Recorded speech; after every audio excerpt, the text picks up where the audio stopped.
Bapak, Ibu, saudara-saudari, jemaat Tuhan, orang beriman dimanapun berada, kita kembali berjumpa merenungkan firman Tuhan, supaya kita terus bertumbuh di dalam iman dan setia ikut Tuhan kita. Sebelum kita merenungkan firman Tuhan, mari kita tenangkan hati dan pikiran kita. Damai sejahtera Allah yang melampaui segala akal akan memenuhi hati dan pikiranmu di dalam Kristus Yesus. Kita berdoa. Allah kami yang penuh kasih, kami hadir di hadapan-Mu. Kami rindu akan firman-Mu. Ajarlah kami Tuhan. Penuhilah kami. Penuhilah pikiran kami. Agar kami menjadi pelaku firman-Mu dan menyenangkan-Mu setiap kami. Dalam nama Yesus kami berdoa. Amin. Firman Tuhan yang menjadi nats khotbah kita di siang hari ini terambil dari Lukas pasal 17 ayat 11 sampai ayat 19. Beginilah firman Tuhan.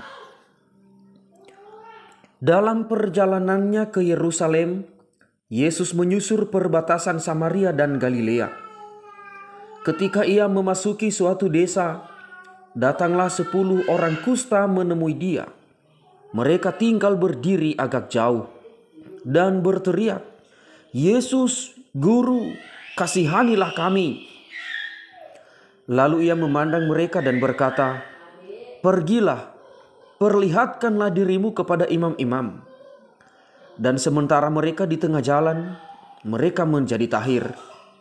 Seorang dari mereka ketika melihat bahwa ia telah sembuh, kembali sambil memuliakan Allah dengan suara nyaring.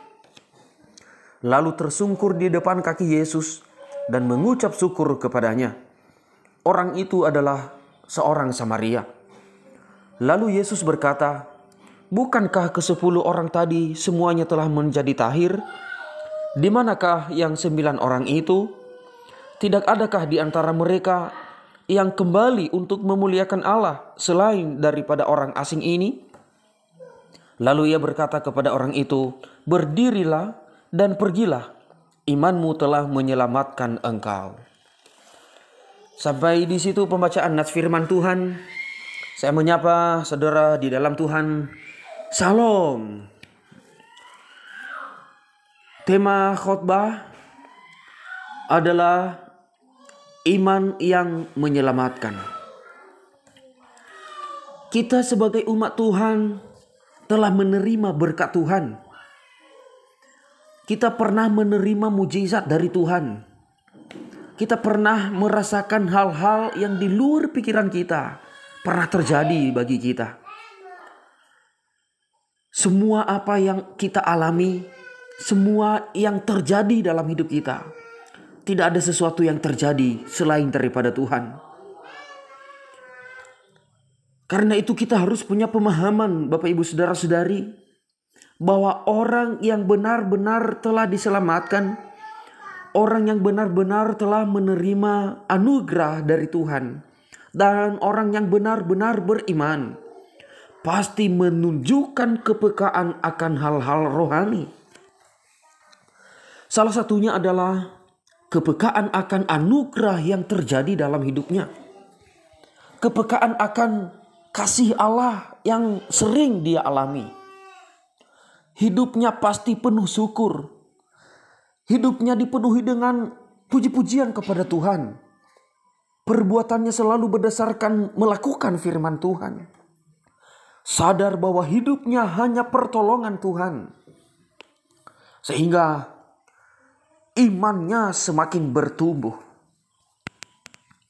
Dari kisah ke-10 orang kusta, kita mengetahui siapa yang benar-benar beriman.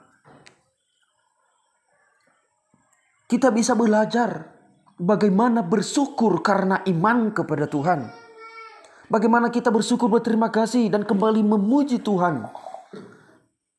Oleh karena di dasar iman kita, kesadaran kita bahwa hidup kita berasal dari Tuhan.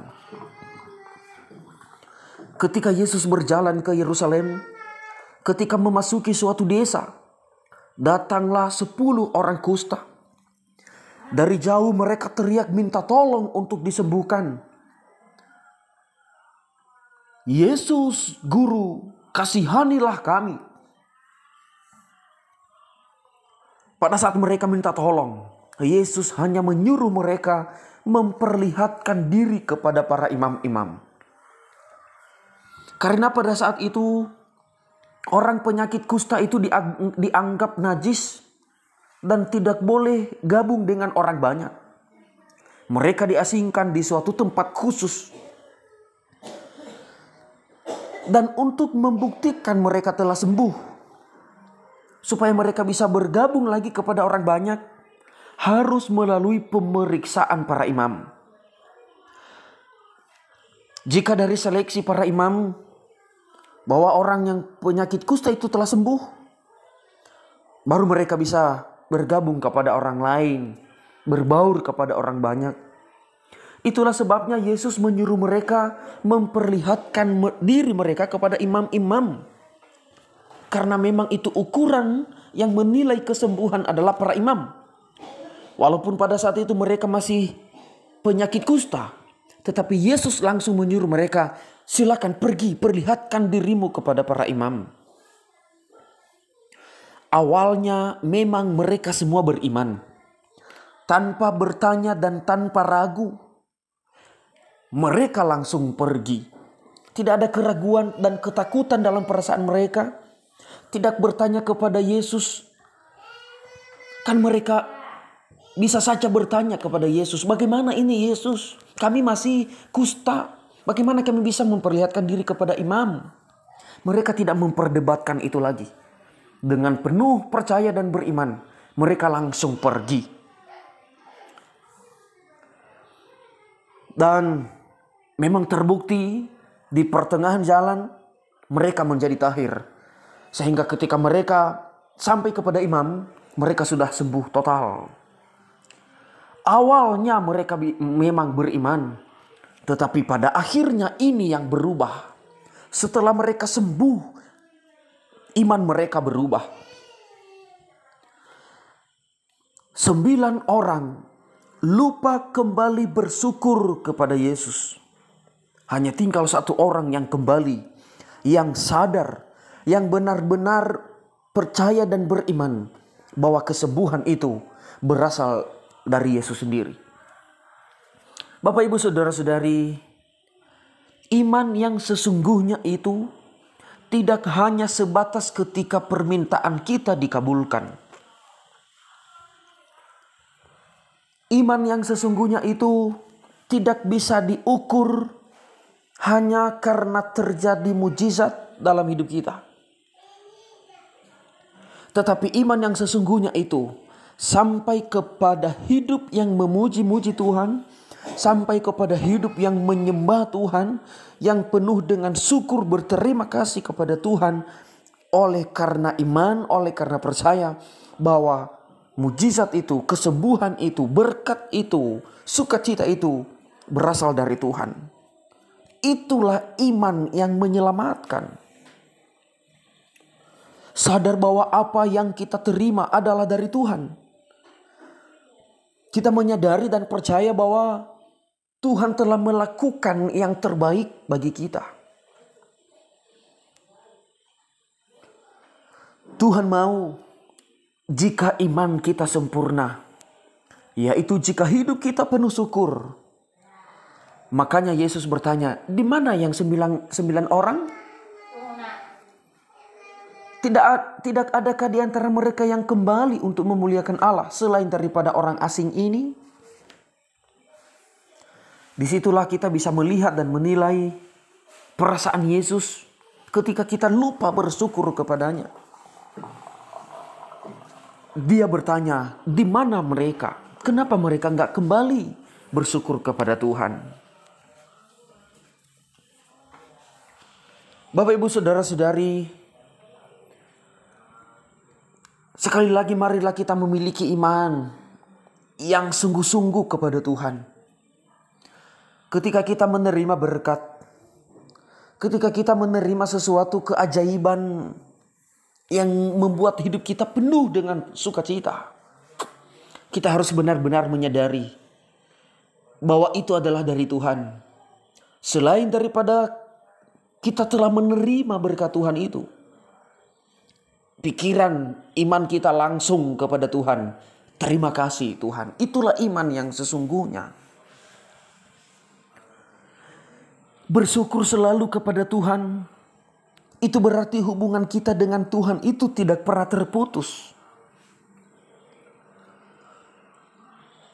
Yesus selalu ada di hati kita. Yesus selalu ada di dalam pikiran kita, ada di dalam perasaan dan hidup kita. Dan itulah iman yang membawa kita pada keselamatan. Yang artinya bahwa Yesus bertindak bagi kita untuk memberkati kita, memberi kita sukacita yang terbaik. Dan tugas kita adalah bersyukur, memuji, menyembah Tuhan. Dan hidup yang selalu bersyukur itu artinya bahwa dia tidak lupa akan Tuhannya. Dia selalu menjalin hubungan yang baik dengan Tuhan. Makanya perlu sekali bersyukur kepada Tuhan. Perlu sekali kita kembali datang kepada Tuhan ketika kita sudah sadar, kita sudah menerima anugerahnya, kita sudah menerima berkatnya. Jika iman hanya sebatas mujizat, berteriak minta tolong saat susah, itu hanya menyelamatkan kita sesaat. Itu hanya sebatas terbebas dari penderitaan yang kita alami pada saat itu. Tetapi tidak menyelamatkan kita pada kehidupan yang kekal. Seperti ke-9 orang ini setelah sembuh. Awalnya mereka beriman bahwa mereka sembuh. Itulah sebabnya mereka teriak. Tetapi ketika mereka sembuh, ketika mereka telah menerima berkat Tuhan, mereka lupa bersyukur. Itu artinya bahwa iman mereka hanya sebatas mujizat. Hanya sebatas telah menerima berkat dari Tuhan. Tidak berkelanjutan untuk menjalin hubungan dengan Tuhan. Tidak berkelanjutan untuk kembali datang bersyukur kepada Tuhan. Karena itu Bapak Ibu Saudara-saudari, jangan lupakan Tuhan. Apapun dan bagaimanapun keadaan dan situasinya. Kita boleh beriman jika kita ada pergumulan. Dengan penuh iman percaya bahwa Tuhan ada, hadir menolong kita. Tetapi ketika Tuhan telah menyelesaikan pergumulan itu, maka pikiran kita, perasaan kita harus terus kepada Tuhan. Itulah iman yang menyelamatkan itu. Jangan hanya sebatas menerima mujizat. Seperti ada seorang peternak yang pekerjaannya hari-hari adalah beternak. Dia punya ternak ayam, kambing, kerbau, dan berbagai macam ternak. Suatu saat dia memanjat pohon kelapa. Dia memanjat pohon kelapa untuk mengambil buah kelapa ini sebagai makanan ternaknya.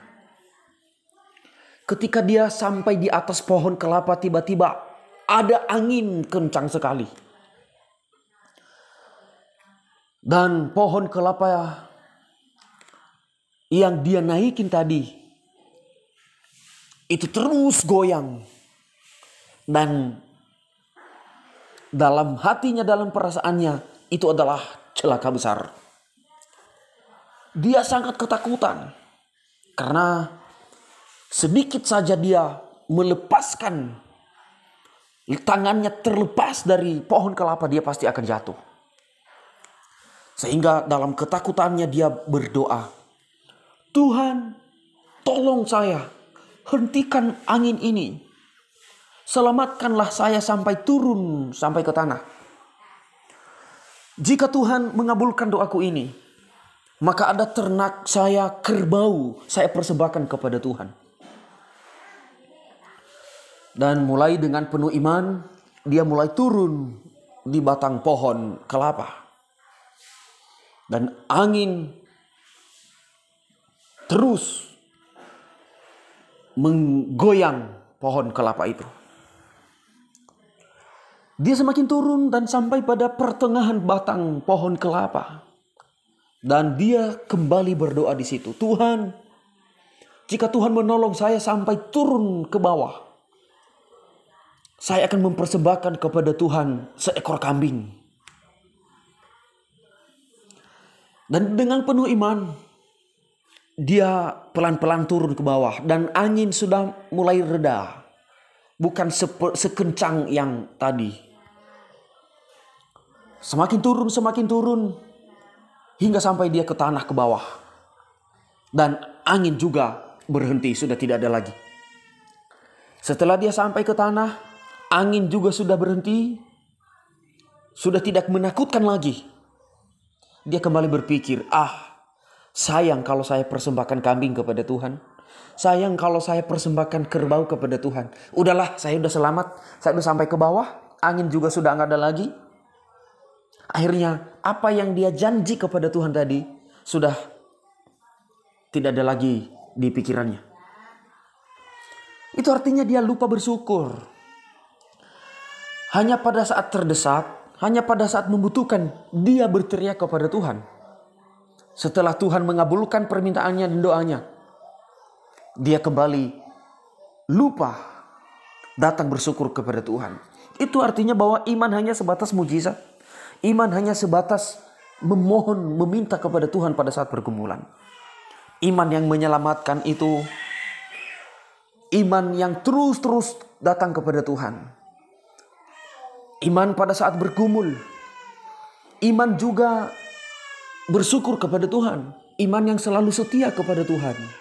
Itulah yang membuat kita, yang membawa kita pada iman yang menyelamatkan. Biarlah seperti itu kehidupan kita, Bapak Ibu Saudara-saudari, yang memiliki iman yang menyelamatkan itu. Kita tetap setia kepada Tuhan. Kita tetap bersyukur kepada Tuhan. Karena hidup kita ini hanya dipenuhi dengan berkat-berkat daripada Tuhan. Kita berdoa. Kami bersyukur ya Tuhan kami. Engkau telah mengajarkan kami firman-Mu. Dan kami menyadari ada banyak berkat-Mu, anugerah-Mu yang Kau berikan bagi kami. Dan kami akan selalu bersyukur kepadamu. Karena Engkau telah mengajari kami dari firman-Mu ini. Dalam nama Tuhan kami Yesus Kristus kami berdoa. Amin.